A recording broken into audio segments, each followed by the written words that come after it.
नमस्कार, मी रश्मी. देशोन्नती न्यूज बुलेटिनमध्ये आपले स्वागत आहे. पाहूयाच्या ठळक घडामोडी. महाविकास आघाडीला 40 जागा मिळतील असा सर्वे आहे, त्यामुळे भाजप घाबरली आहे.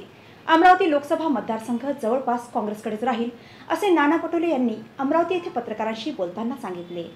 नंतर पलटी मारली.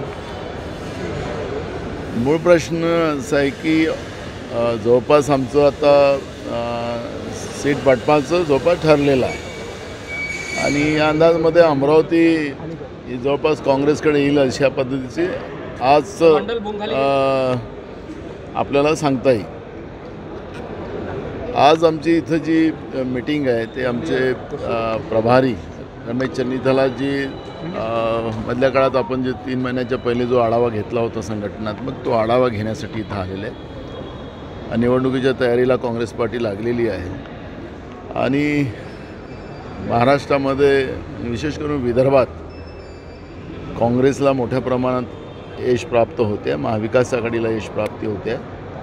भाजपनी जो आता सर्वे केला त्याच्याजवळ 40 जागा या महाविकास आघाडीला दाखवल्या जाते आहे.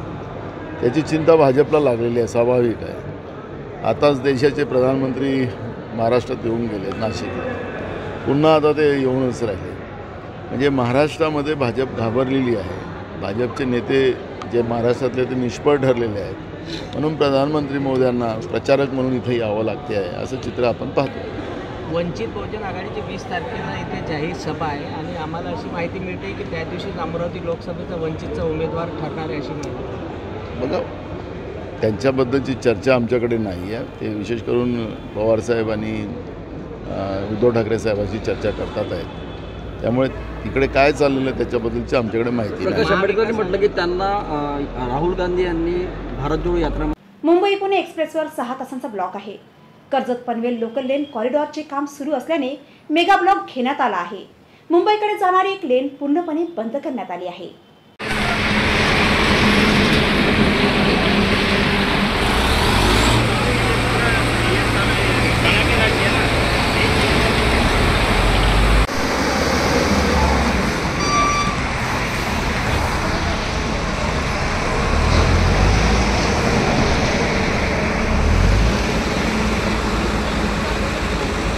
पनवेल कर्जतसाठी पुणे एक्सप्रेसवर आम्ही 11 वाजता ब्लॉक घेतलेला आहे.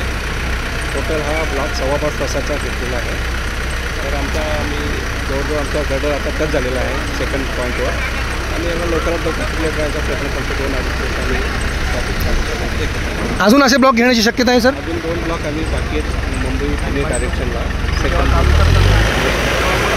ब्लॉक आम्ही पुढच्या महिन्यात पर्यायी मार्ग दिला नाही मुंबईकडे जाणाऱ्या लोकांसाठी. पर्याय मार्ग खोपोली मार्ग ट्रॉफिकवाल्यांनी डायव्हर्ट केलेला आहे.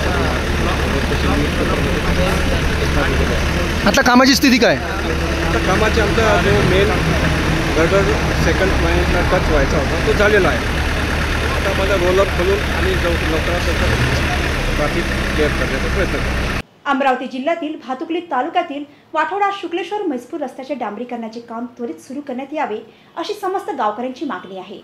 वाठोडा शुक्लेश्वर म्हैसपूर रस्त्याची अत्यंत दयनीय अवस्था झाल्याने या मार्गावर मोठ्या प्रमाणात खड्डे निर्माण झाले आहेत.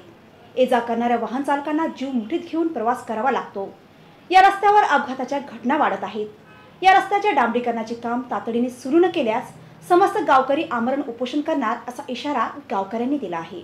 लोकप्रतिनिधींचा तो हे आहे की माहिती येतात आणि उद्घाटन करतात, उलट तुमच्यासारख्या लोकांना गावकऱ्यांना बोलवून केलं जातं. त्याच्यामुळे आम्हाला असं तसं नाहीये की आम्ही कोणाला बोलवतो.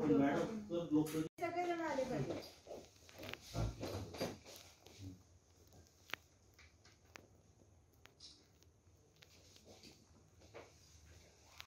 पूर्वी माननीय गिराशे मॅडम अधीक्षक सार्वजनिक बांधकाम विभाग यांना निवेदन दिलं होतं. त्यांनी आम्हाला जवळपास 6 ते 7 दिवसात ह्या रोडचा विषय मार्गी लावून असं आम्हाला लेखी आश्वासन दिलं होतं. त्या अनुषंगाने 8 दिवसात सदर रोडला कुठल्याही प्रकारे सुरुवात झाली नाही.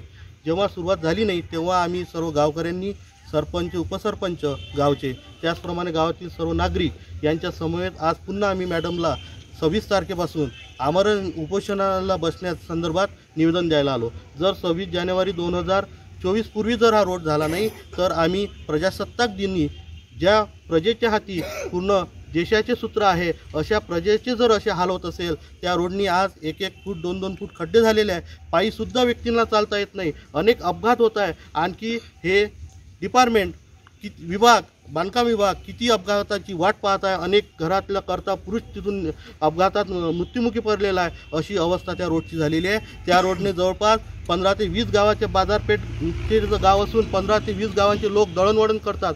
त्याचप्रमाणे तीर्थक्षेत्र ब मध्ये गाव आहे, 11.5 ज्योतिर्लिंगाचं शिव मोठं मंदिर आहे.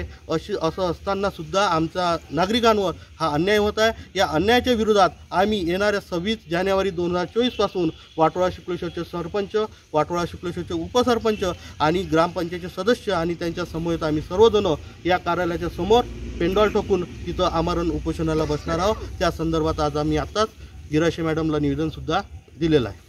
शेतकरी प्रश्नासाठी कोणी नाही, शेतकऱ्यांचा तोटा व्हावा अशीच धोरणे सर्वांची राहिली आहेत. त्यामुळे कोणताही प्रस्ताव आला तरी चळवळीच्या माध्यमातून पुढे जाण्याचा निर्णय घेतला आहे, अशी माहिती स्वाभिमानी शेतकरी संघटनेचे नेते राजू शेट्टी यांनी दिली.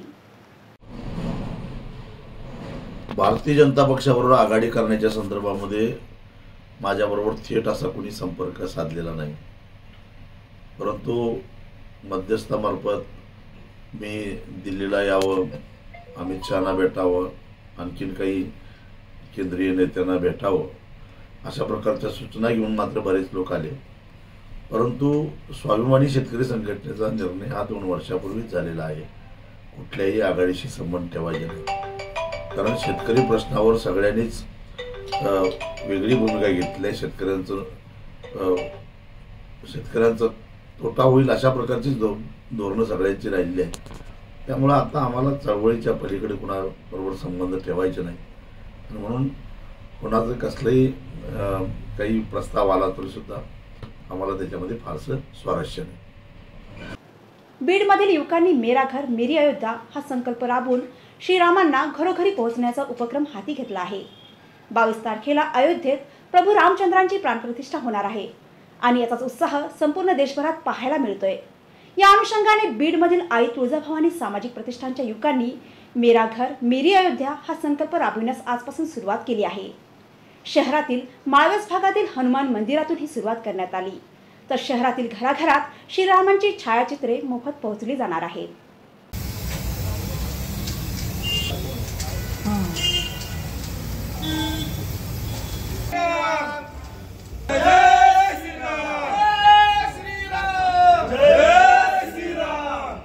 सगळ्यात पहिले तर जय श्रीराम. आमच्या एक ग्रुपचं नाव आहे आई तुळजाभवानी सामाजिक प्रतिष्ठान. त्यामार्फत आम्ही मेरा घर मेरी अयोध्या हा संकल्प आम्ही बीडमधील पूर्ण मंदिरावर आजपासून सुरुवात केलेली आहे. आम्ही राबवत आहोत. आज सुरुवात माळवेसमधील हनुमान मंदिरापासून आम्ही चालू केलेलं आहे आणि आज संध्याकाळीपासून आम्ही हे सर्व मंदिर झाल्यानंतर प्रत्येक घरोघरी ज्यांच्याही आम्हाला कॉल येईल, आम्ही त्यांच्या घरोघरी जाऊन हा मेरा घर मेरी अयोध्या हा जो आमचा संकल्प आहे, आम्ही हा पुढेच असं छायाचित्र आम्ही काढत चालणार आहोत. 22 तारखेला अयोध्येला उत्साहात तर तुम्ही 100% पाहू शकता, कारण ही खरी दिवाळी आजपासून चालू होणार आहे 22 जानेवारीला. आणि जो आज दिवाळीचा माहोल दिसतोय घरोघरी, आज एक नवीन वातावरण असं निर्माण झालेलं आहे की घरी घरी आज आम्हाला हे करायचं आहे, कोणी म्हणते मला हे बुंदी वाटायचे, कोणी म्हणते मला रांगोळी काढायचे. प्रत्येकाचे आपापल्या गल्लीच्या हिशोबाने एक वेगळे संकल्प आहेत आणि हा उत्साह आम्ही खूप मोठ्या प्रमाणात साजरा करणार आहोत. आणि ही सुरुवात आम्ही मेरा घर मेरी अयोध्या हे संकल्प आजपासून आम्ही चालू केलेला आहे आणि आम्ही प्रत्येक घरोघरी हे राबविणार आहोत. ज्याची इच्छा असेल त्याने आम्हाला कॉल केला, आम्ही त्याच्यापाशी जाऊन ह्याच्या घरावर भिंतीवर हे छायाचित्र फ्री ऑफ कॉस्ट म्हणजे काही पैसे न घेता आम्ही आमच्या ग्रुपतर्फे हे पूर्ण करणार आहोत. याचबरोबर आजचे बातमीपत्र इथेच संपले. भेटूया नवीन घडामोडीसह. नमस्कार. ठळक घडामोडींसाठी देशोन्नती न्यूज चॅनलला सबस्क्राईब करा आणि बेल आयकॉन प्रेस करा.